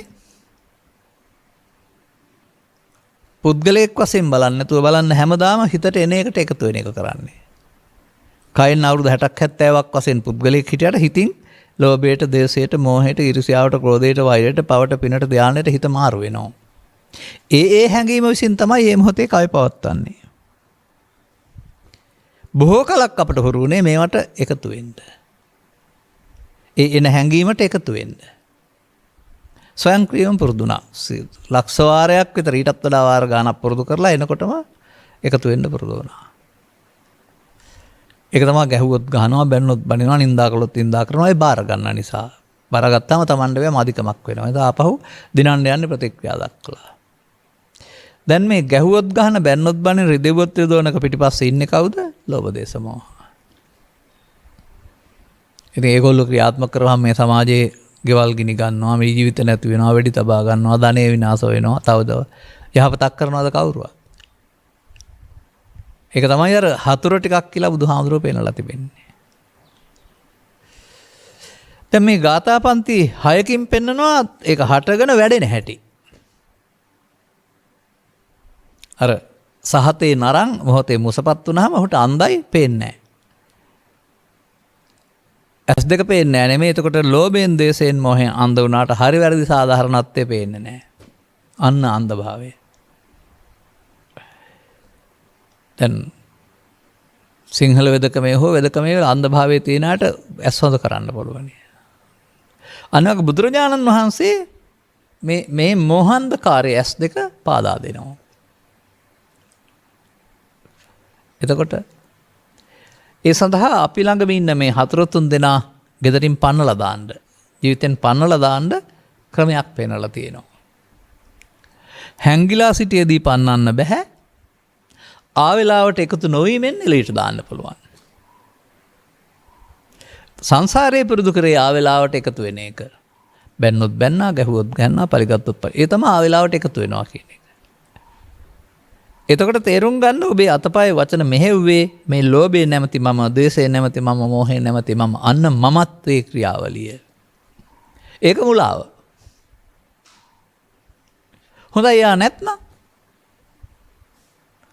මුලාව දුරුණා කියලානේ කියන්න තියෙන්නේ. අන්න එහෙමයි අපි තේරුම් ගන්න ඕන කාරණා. ඒ වගේම අපි මේකේ තවත් ගාථා බැලුවොත් හොයාගන්න පුළුවන් මේ බාහිර සිද්ධිය බාහිර සිද්ධියක් වශයෙන් නොව මේ අපේ සිතේ සිද්ධියක් වශයෙන් නොව බාහිර සිද්ධියක් වශයෙන් අපි දකිනවා. ඒ කියන්නේ ලෝභය, ලාභය, පාඩුව මේ සියල්ල බාහිර ලෝක සිද්ධ වෙන්නේ අපිට දැනෙන දෙයක් වශයෙන් අපි දකිනවා. තථාගතයන් වහන්සේ පෙන්න අවදාරනවා නෑ ඒවල් මේ තමන්ගේ හිතේ හදාගත්ත එක හිතුනරනවා ලෝකේ ඕක නෑ කියලා. ඒ හදාගත්ත පුද්ගලයාට අදාළ කාරණේදී ඉස්මතු වීම තුළින් මේ හැඟීම වදගෙනත් දෙනවා. දැන් බුදුන් වහන්සේට ලෝකේ දිවත් වෙන සමාජයේ ලාභයක් තිබුණා, අලාභයක් තිබුණා, නින්දාවක් තිබුණා, ප්‍රශංසාවක් තිබුණා, යසක් තිබුණා, අසත් තිබුණා. ඒ ලෝකේ නමුත් උන්වහන්සේලාට රිදුනද? ඒකට කියනවා වෙනම මේ තමන් ළඟ අදාළ උපදින් තියෙන විට තමයි මේ කැක්කුම නැත්තම් ගාය නැත්තම් මේ රිදීම හටගන්නේ කියලා. ඒවා නැත්තම් බාහිර කාරණා වලට අපිව හොලවන්න බෑ කියලා. අනේ ඇතුළත අප දුක් දෙන කාරණා ටික විද්වාංශනේ නැත්තම් අයින් කරගන්න එක තමයි ජීවිතය තුළ බුදුන් වහන්සේ උගන්වන්නේ. නැත්නම් ලෝකේ විනාශ කරලා හරියන්නේ නැහැ. ගමෙන් තරහ වෙලා ගිහින් හරි විරුද්ධවාදී අපන්නලා හරි පෙස්සමක් ගහලා හරි රට ඇරලා ගිහින් හරි ඒවා කෙටි කාලයෙන් විසඳුම්. ආයෙත් අර මේ විරුද්ධවාදියා නැති වුණාට තව විරුද්ධවාදියෙක් හැදෙයි. මේ විරුද්ධකම නැති වුණාට විරුද්ධකමක් හැදෙයි. නැවත ඒක එපා වෙනවා. එහෙම ස්ථාන මාරු නිවාස මාරු කරපු අයට ටික දවසක් යනකල් ආස්වාදනකයි ආයෙත් පරණ තැනට වඩා නරක තැනට වැටෙනවා කියලා හිතෙයි. ඉතින් එහෙම මග ඇරලා ගිහින් ගැලවෙන්න තැනක් නැහැ. මේ තුන් දෙනා ජීවිතයෙන් එළවා ගැනීම සඳහා බුදුරජාණන් වහන්සේ මේ තුන් දෙනා එන වෙලාවට එකතු නොවී ඉන්න උගන්වනවා. මේ එනකොට කියනවා uppannam kama vitakkam uppannam vyapada vitakkam uppannam vihinsa vitakkam. ඇහෙන් කනෙන් නාසයෙන් දිවෙන් කයෙන් යද්දි නිදද්දි සිටගෙන සිටිද්දි ඉරියව් හතරේ. තමන් සංගවාගත දේ මෙවාහිර උදව්වෙන් ඉපදෙනවා. අර තමන් සංගවාත දෙක වද දෙන්නේ බාහිර දේවල් උදව්වක් විතරයි. නමුත් බාහිර දේවල් තිබුණාට සංගවාගත් දෙයක් නැත්නම් වද දෙන්නේ නැහැ. අන්න වද දෙන්න කාරණයක් නැතුව ජීවත් වෙනවට නිවිලා ඉන්නවයි කියනවා. ඒ ටික අයින් කරගන්න ඕනනේ. මේවා අයින් හංගලා තියලා තියන්නත් බෑ, එන්නතු අයින් කරන්නත් බෑ. හොඳට මතක තියාගන්න පහන සංඥාවල uppannam කියන වචනේ පෙන්වන්නේ ඒවා එන්න ඕන එන්න එපා කියලා භාවනා කරලා හරියන්නේ නැහැ. ආවහම වෙනදා කර වැඩේ එකතු වෙලා පස්සේ ගන්න තියෙන එක දැන් කරන්න ඕන එකතු නොවි අවසන් කරන එක. එකතු වී පස්සේ ගන්න තියෙන එක ප්‍රමාදය, එකතු නොවි අවසන් කරන එක අප්‍රමාදය. එකතු වී අවසන් කරන එක අයෝනිසෝ මනසිකාරය, එකතු නොවි නැති වෙන්න අරන එක යෝනිසෝ මනසිකාරය. මේ වර්තමාන මොහොතේ කරන්න ඕන වැඩක්, මේ සියුම් දෙයක් මේක. නමුත් අපේ ජීවිතේ පුරුදුනේ එකතු වී අවසන් කරන එක බලවත් ඒ නිසා. සම්මා සති වෙනුවට මුට්ට සති බලවත්. මොඩකම බලවත්. ඒ නිසා අඳුරටම යනවා. අන්න බුදුවරයෙක් හම්බ වෙලා හෝ බුද්ධෝත්පාදයක විනිසත් බව ලබා සදහම් හමු වෙනකොට දැන් ආපහු යන්න කාලයයි. මේ තුන් දෙනා ගෙදරින් එලවා ගත්තොත් නම් සන්තෝෂෙන් හිටියයි කියන එක තේරෙනවා නම් අනුමාන ඥාණයෙන් එහෙනම් ඒ තුන් දෙනා අපේ සමාජිකය කරගන්න නැති වෙන්න ඕන. වෙලාවට එකතු නොවුනොත් එයාට ඇවිදින් යන්න වෙනවා. මේකට කියනවා උපන්න කුසල් දුරු කිරීමට ගන්නා වෑයම කියලා. ඉදිරියට තියනවට කියනවා නූපන්න කුසල් නීපද කියලා, නූපදීම කියලා, ඉපදීම කියලා. තියන්නේ නැත්නම් නූපන්න කුසල් නූපදීම. එතනදීම මේවා දුර වෙනකොට හම්බෙන්නා වූ කුසල ස්වභාවය තමයි මාර්ගඵල කියලා කියන්නේ. එතකොට සෝවාන් මාර්ගය ලැබෙනවා නම් නූපන් කුසල් ඉපදුනා. මාර්ගඵල සකෘදාගාමී මාර්ගඵල වුණා නම් උපන් කුසල් වැඩි දියුණු වෙනවා. සෝවාන් සිට රහත් දක්වා තමයි උපන් කුසල් වැඩි දියුණු වෙන්නේ. නූපන් කුසල් නූපදීම ලෝභ දේශ මොහ බිඳුව දක්වා බහිනවා. ඒවා ඇවිදින් ඇතුලේ තියෙනවා ඇවිදින් වෙරෙනවා. අලුත නොතවීමෙන් ඇතුළත හිස් වෙනවා. දැන් කවුද අපෙන් අයින් වෙලා ගියේ? කෙස්ලොම් නියදත් අයින් වෙලා ගියාද? කතා බහ කරන එක අයින් වෙලා ගියාද? කෑම බීම අයින් වෙලා ගියාද? නැහැ. දුකට හේතුව තණ්හාව නැති කිරීම ලබන සැප නිර්වාණය. අර ආපු පුද්ගලයා අර හැඟීමටයි මේ තණ්හාව නැත්තම් මම කියන්නේ. ඒකේ ආකාර තුනක් තමයි ඔය ලෝභ දේශ මොහ කියන වචන තුනකින් පෙන්වන්නේ. එහෙම නැත්නම් මේකේ හෝ තවත් සූත්‍රේ පොතක තියෙනවා ලෝභ දේශ මොහ මද මානද කොහෙද කියලා සූත්‍ර 6ක්. මේ 6ෙම කියන්නේ ඒක ධම්මං බික්කවේ පජහත අහං පාටිභෝගෝ අහං වෝ පාටිභෝගෝ අනාගාමිතාය. උඟක් අයින් කරන්න ඕනේ එකක් අයින් කරන්නලු. මම ඔබට පොරොන්දු වෙනවා අනාගාමී වෙනවායි කියලා. ඒකෙන් කියන්නේ ලෝභය සහ ද්වේෂය, ද්වේෂය සහ මෝහය, මෝහය සහ මානය මේවා එකට බැඳිලා තියෙන්නේ. එකක් අයින් කරනකොට අනිකවත් අයින් වෙනවායි කියන්නේ.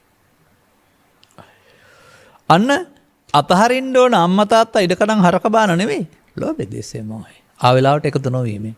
අපි හිතන්නේ එහෙම නෙවෙයි. ඉඩකඩම් ටික ඔක්කොම සමාජ සේවා මධ්‍යස්ථානයට පන්සලට හරි දුන්නොත් දැන් ආසාව නැති වුණා කියලා හිතන්නේ. සමහර පවුල් පිටින්ම අනිත් අයට දීලා වනාන්තරගත වෙනවා. තේරෙයි පස්සේ. ඕක නෙමෙයි කරන්න ඕන කියලා. ඊට පස්සේ වනාන්තරගත වුණා ඒ වෙනුවෙන් තව කවුරු හරි උපයන්න එපා. මේ ලෝකෙ ඉපදුනහම ඒගොල්ලන්ට කවුරු හරි උපයන්න ඕන. එහෙන් තියන අය උපයා ගන්න ඕන කාටවත් දෙන්න ඕනේ ආය. නැති අය නම් උන්ට උපයලා දුන්නට කමක් නැහැ. ඒ අර අදාළ දේ තේරුම් ගත්තේ නැතුව අර හිතන දර පොතේ පතෙත් මෑතදී පොත්පත්වල සඳහන් කරලා තියෙන වැරදි ආකල්පයක්. සිංහලෙන් ලියන පොත්වල. ඉන්දියාවේ ගෙදර ඉඳන් මේක කරන්න බැරි නිසා මහාන වුණා කියන වචනයක් දාලා තියෙනවා. ඒක සිංහලෙන් දාපු එක මං හිතන්නේ. එහෙම එකක් නෙමෙයි. එතකොට අර වේකනස්ස කියන සූත්‍ර පාඨය බොරු වෙනවානේ. ඒක ඔය එක්තරා බමුණෙක් බුදුන් වහන්සේත් එක්කලා කළ විවාදයක්. ඒකේ ප්‍රශ්නයක් අහනවා බුදුහාමුදුරන්ගෙන්. ඔබ වහන්සේ ඔය කියන බණ අහලා මේ ලෝභ දේශ මොහ අයින් කරගෙන අනාගාමී වුණ අය කීදෙනෙක් ඉන්නවද දැන් හාමුදුරුවෝ අතර? කීදෙනෙක් ඉන්නවද දැන් භික්ෂුණීන් අතර? කීදෙනෙක් ඉන්නවද උපාසක පිරිස අතර? කීදෙනෙක් ඉන්නවද උපාසිකා පිරිස අතර? එහෙම යහන්නේ. තව 4 දෙනෙක් ඉන්නවා කණ්ඩායම්. කාමභෝගී පිරිමින් සහ කාන්තාවන්, අවිවාහකට ඉන්නව පිරිමින් සහ කාන්තාවන්ට ඉන්දියානු සමාජයේ බ්‍රහ්මචාරී කියලා තියෙනවා. ත්‍රිපිටකයේ බ්‍රහ්මචාරී බව නෙවෙයි ඒක. දැන් 8යි කණ්ඩායම්. භික්ෂු භික්ෂුණී අතර විතරයි ඉන්නේ, උපාසක උපාසිකා පිරිස අතර ඉන්න අනික් අය නැහැ කියලා දේශනා කරලා තියෙන්නේ. නෑ. එක්කෙනෙක් දෙන්නෙක් 10ක් 100ක් නෝ දහස් ගණනක් මේ අටපොළම ඉන්නවා කියන එකේ තේරුම කෝ ඒකට ස්පිරිත් පොස ගිහි පැවිදි වාගයක් නැහැ නේද? එතකොට අන්න ඒක තිගෙන තේරුම් ගන්න ඕන. මේක සමස්ත සමාජය සඳහා. එතකොට තමන් ඉන්න තැන තියෙන වගකීම් මානසිකව පැහැර හරින්න අයිතියක් නැහැ. එතකොට ආත්මාර්ථකාමී. වගකීම් වෙනයි, ලෝභ දේශ මොහ වෙනයි. මේවට එකතු වුණාම දැවිල්ල සිහි නැති කෙනාට ඒකට අවදයක්. ඒ මනසයකින් ප්‍රතික්‍රියා දක්වන්න යනවානේ. නමුත් මේ නිදහස් වෙන්න ඕන කෙනාට එන එක උදව්වක්. එන්න ඉස්සර වෙලා සිහිය දැනෙන්න ඕන දැන් වැරදි පාරේ යන්න හොඳ නැහැ කියලා.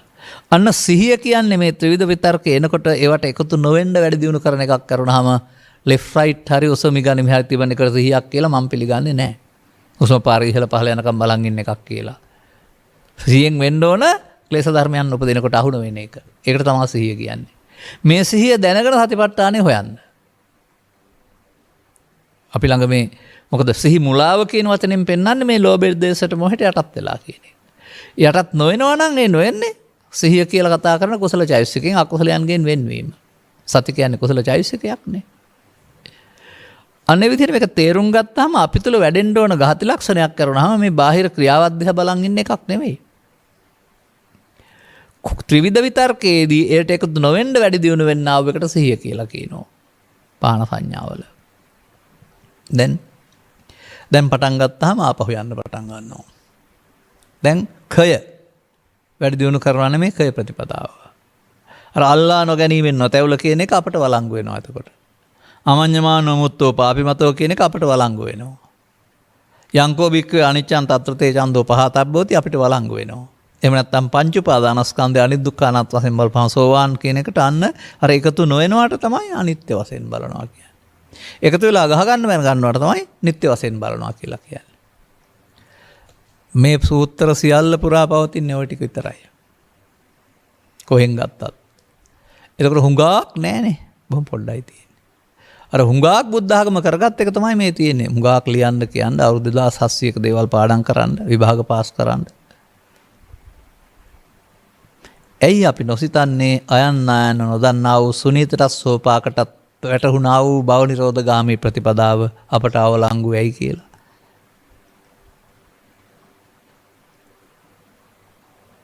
බලන්න ඔබ වතාවත් දෙකක් කරලා එකතු වුණොත් හෙටට ගන්න තියෙනවා, එකතු වුනේ නැත්නම් එයා අයින් වෙලා යනවද නැද්ද කියලා. එතකොට එකතු වෙන පැත්තට අනුසෝතගාමී කියනවා, එකතු නොවෙනවට පටිසෝතගාමී කියනවා. තේරුම් ගන්න පුළුවනි නම් දැනට ඔය රටේ තොටේ ඉන්න ස්ත්‍රී පුරුෂ ගිහි පැවිදි අය දුරකථන කතා කරලා ඔබ වහන්සේ නිසා තමයි අපි අද සැනසෙල්ලේ ඉන්නේ කියලා අම්මලා දුවලා අම්මලා තාත්තලා සැමියෝ බිරිඳ නොඑක් අය ස්වාමීන් වහන්සේලා උදව් දෙනවා, අනුග්‍රහය දක්වනවා, ධෛර්යය දෙනවා. මේක ලෝකෙට ඕන වෙලාව කරුණා කරලා අනවත්තන්න නැතුව ඉස්සරහට අරන් යන්න කියලා. එහෙම විශාල පිරිසක් ඉන්නවා. ඔය අතරේ ඉතින් ඔය සම්ප්‍රදායට හිර වෙලා ඉඳගෙන අපි ධර්මයේ විකෘති කරන්න කියලා කෑ ගහන ඇත්ත ඉන්නවා. ගණන් ගන්න එපා. මට නම් උත්තර දෙන්නවත් දෙයක් නැහැ. මට කියන්න තියෙන්නේ මාර්ගඵල නැති උනේ ධර්මයේ විකෘතියෙන් අවුරුදු 400කට පෙර අපට තියෙන්නේ මතු කරන්න කියන එකයි. වැරදි හරි ගස්සලා. ඔබට අනුගමනය කරලා බලනකොට මේ තුන ලෝභක්කේ දේශක්කේ මොහක්කේ ෂේ වෙනවද? එහෙනම් ආයේ මම කියන හින්දා හරි පොතේ තියෙන හින්දා හරි බුදුහාමුදුරුවෝ අදාලා හින්දා නෙමෙයි වෙන්නේ. ඒක ඇත්ත නිසානේ. එහෙමනේ පිළිගන්න ඕනේ. දැන් එතකොට මේක තේරුම් ගත්තාම වෙනම වෙලාවක් කලාවක් නෑ නේද? දවස උදා වෙනවා Tamanට අදාළ කටයුතු. ඉරියව් 4යි දොරවල් 5යි.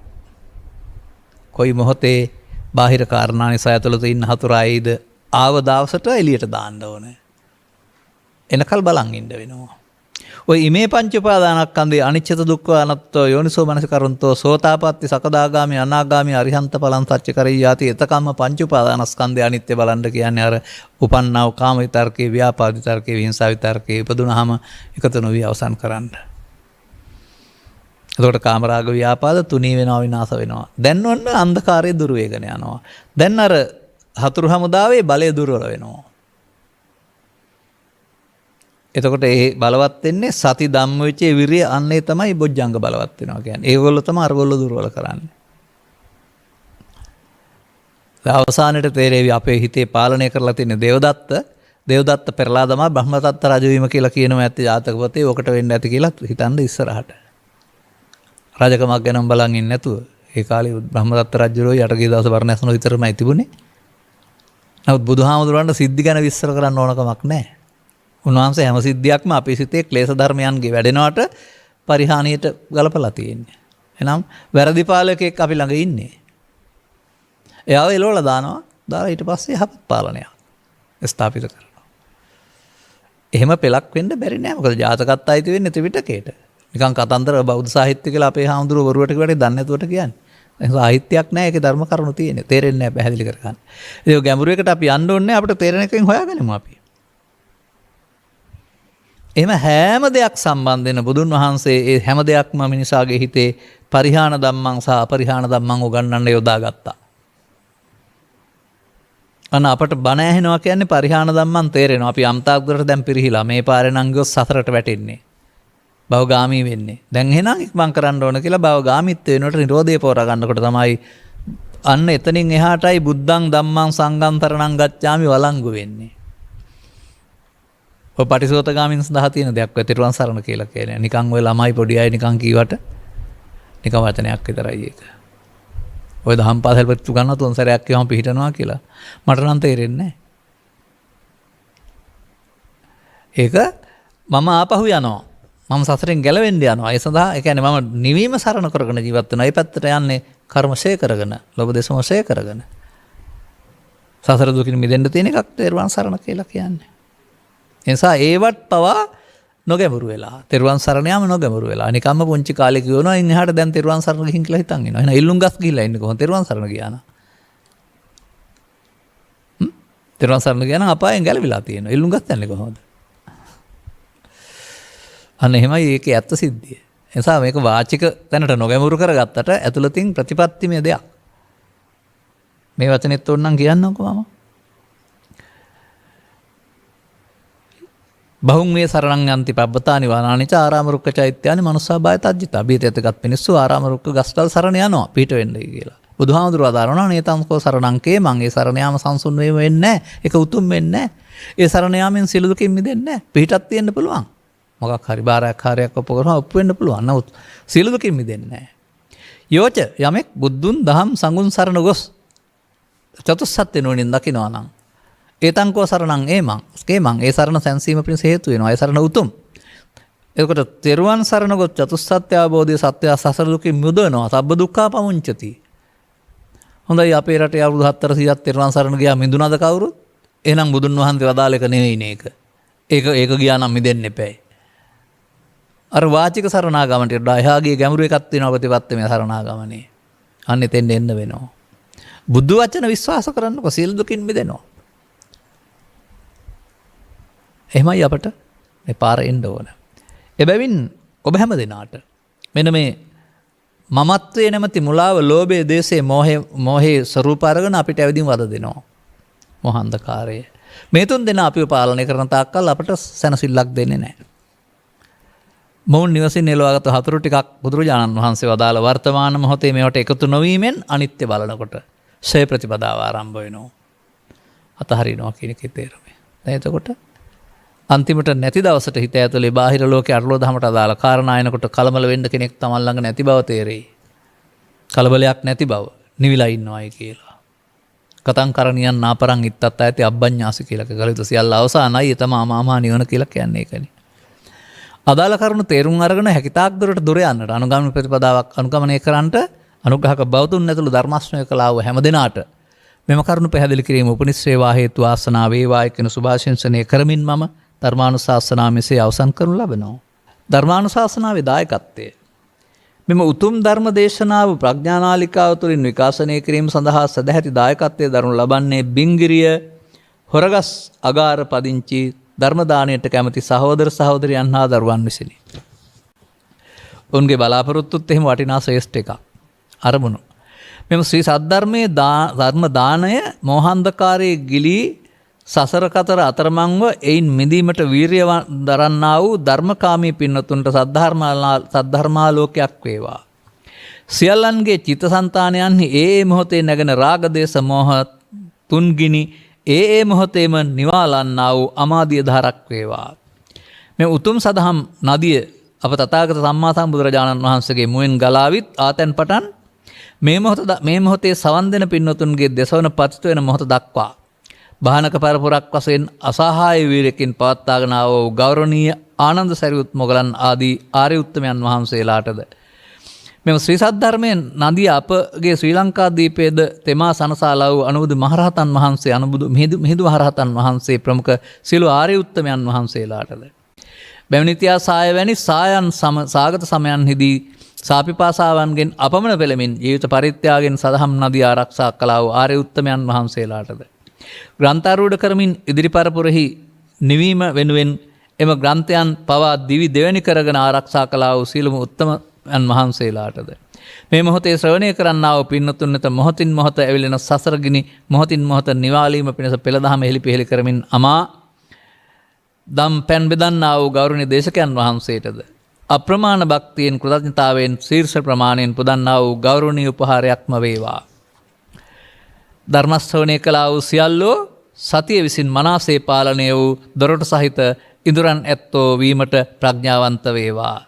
ආයත් කියනවා මේක ධර්මශ්‍රවණය කළා වූ සියල්ලෝ ලෝභ මූලයේදී, ද්වේෂ මූලයේදී, මෝහ මූලයේදී සතිය විසින් මනාසේ පාලනය කොට ඒවාසේ කරන්නා වූ පාලනය වූ ඉඳුරන් සහිත දොරටු ඇත්තෝ වේවා. වීමට ප්‍රඥාවන්ත වේවා. වීරියවන්ත වේවා. සියල්ලන්ගේ සසර ගිනි නිවි යමින් නිවන් මගමපත් වේවා. වෙන මොකුත් ප්‍රාර්ථනා නැහැ. හොඳටම ඇති. අයිකයි තේරෙනව නේද කියලා. ඔන්න මේ අය කරන්න ඕන දෙයක් කළා. කාලය කැප කරගෙන දානය සැප කරන ඇවිදින් අපිත් එක්ක එකතු වෙලා ධර්ම දේශනාවක් කරලා මාතෘකාවකුත් දීලා අවසානයේ අද දක්වා සසුන රැකන ආපු හැම දෙනා ගෞරවයට පාත්‍රය කරලා ඔබට වෙන්න ඕන කාරණාව ගැන කතා කරනවා වරුණාම ඊට එහා දෙයක් මේකේ උන්ගේ බලාපොරොත්තුවක් නැහැ.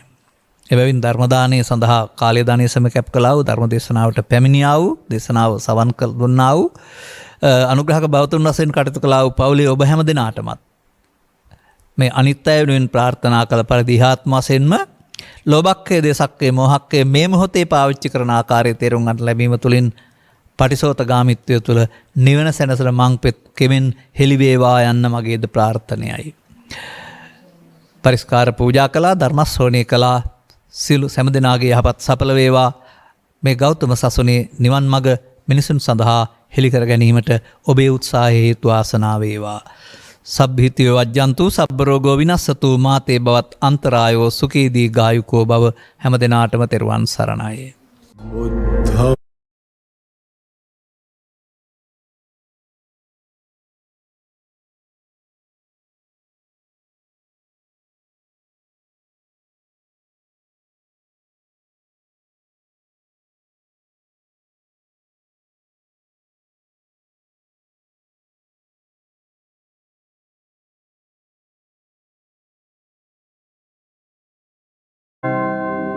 मोहक्षयो निब्बानम्